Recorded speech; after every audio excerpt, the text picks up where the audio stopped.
Family time. The 5 o'clock bell rang. Time to go home, but he didn't get out of his chair. Staring blankly at his computer screen, he wondered if he would be better off spending the night at work, rather than facing his family. It wasn't that he didn't love his family, he did, and he missed them, he just couldn't bear to see them after such a long day. Leaning back in his chair, he exhaled a deep sigh, slinked out of his seat, and headed for the coat room. The drive home was like every other, the rattle of the loose muffler and the jingle of his keys made a rhythm he would tap his fingers to. The radio cut in and out, but he could still hear his favorite talk show hosts. Even though he could only make out every few words, this still brought him a sliver of joy. As sad as this is, he thought, this is the best part of my day. Pulling into his driveway, he could hear the yelling of his family. Dragging his feet up the steps, he shook his keys into the lock and walked through the door. His 3 children ran by screaming as they rushed up the stairs without giving him a glance. In the kitchen, his wife was reading her magazine and smoking a cigarette. He trotted by her heading for the fridge.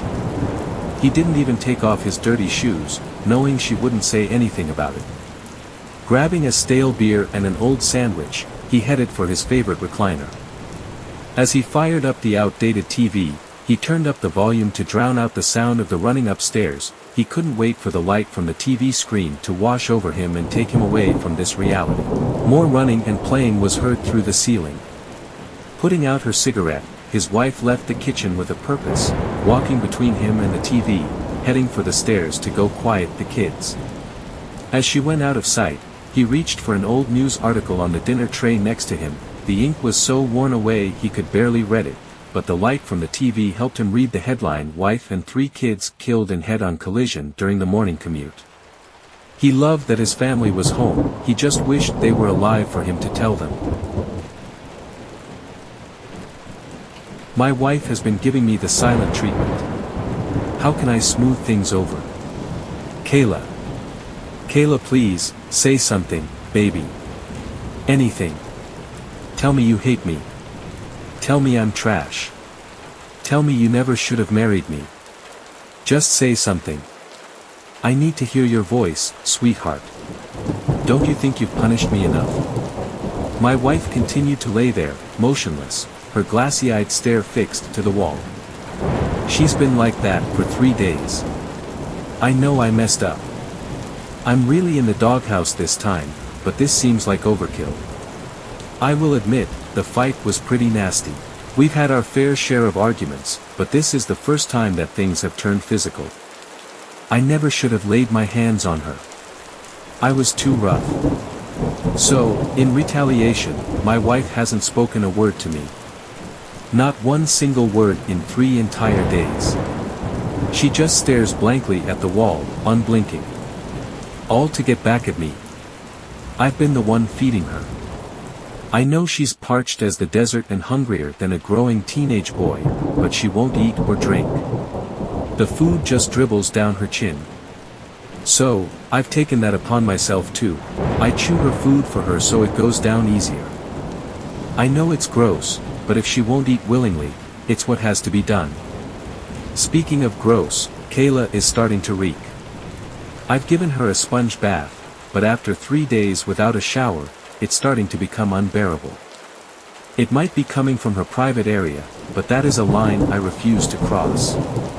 I tried FaceTiming Kayla's best friend around half an hour ago. I thought that maybe she'd be able to help get her out of this funk. Well, once I showed Ally what my wife has been up to recently, her face drained of color. She looked really concerned about Kayla. It honestly frightened me a bit.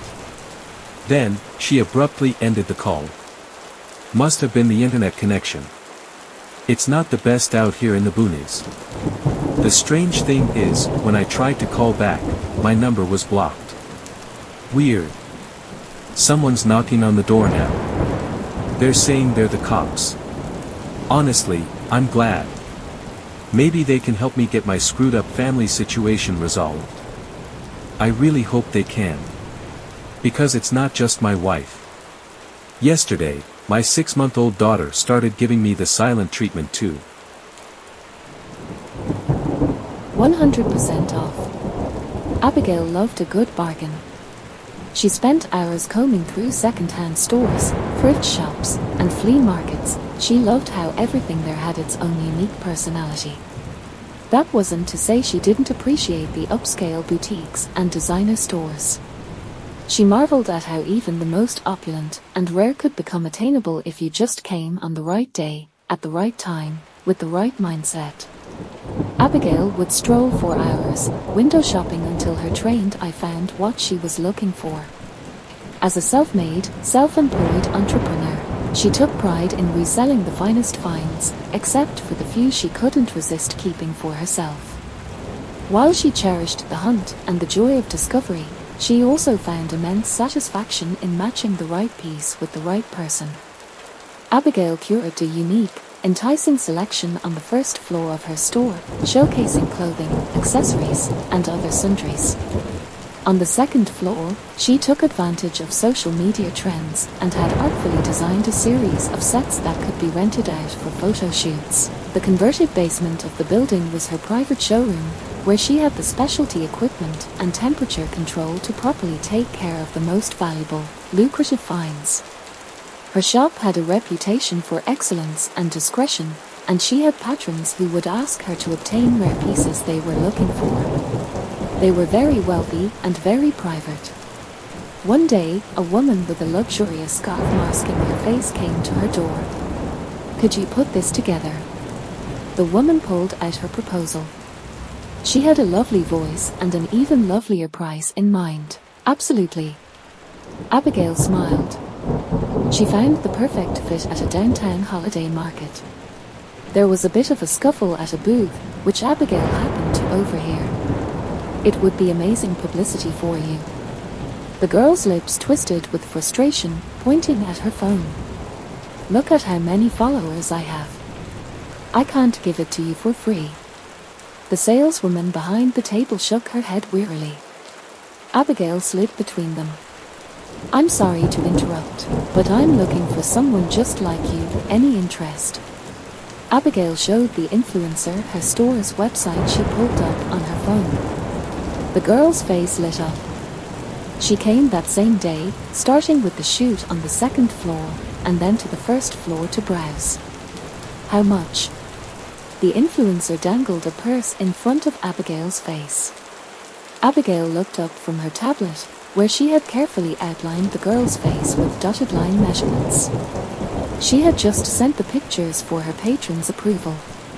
And she hadn't spent a dime on acquiring the materials. She was still debating the size of the scalpels she would need to perfectly capture the chin line and lips, and was calculating the proper amounts of sedative and anesthesia.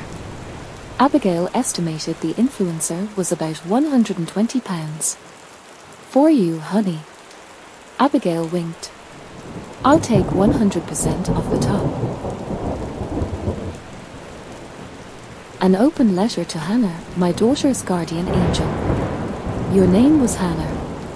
You were 10 years old when we first met, the same age as Abby, and you had blonde pigtails and loved playing horror games even though they gave you nightmares. You almost died once because a boy at school brought in a Snickers bar for lunch. After you got out of hospital, the same bullies who spat on Abby cornered you in the playground and said they'd shove peanuts down your throat if you didn't do their homework. Abby came home crying. We talked with your teacher and your principal, and then you, Abby, and 6 other kids gave a presentation about allergies for the entire school. It didn't stop the bullying. However, from then on, you and Abby were inseparable.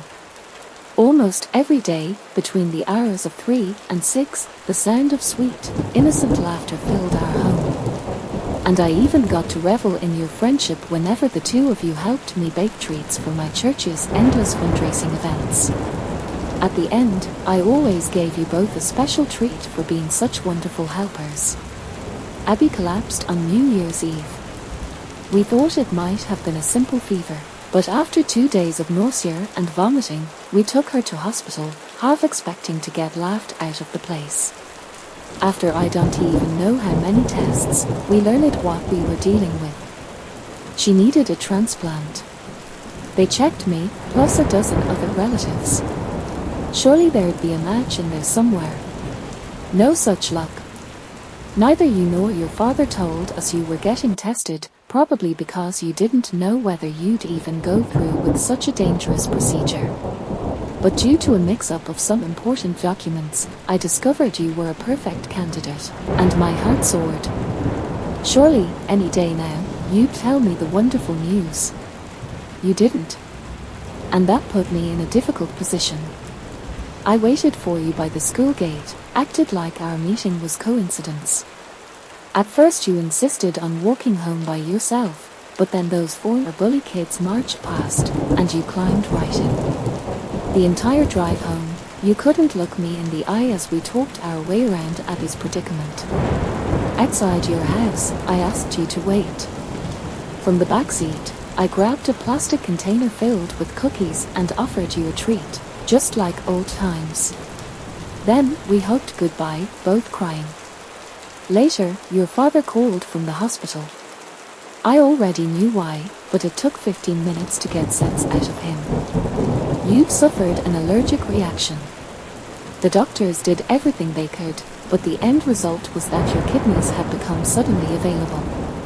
Abby got the left one, and the right went to a 9-year-old girl with these big, green eyes. Your father still gets letters about her progress. Your name was Hannah, and you saved my daughter's life that day. And for that I will never, ever forget you.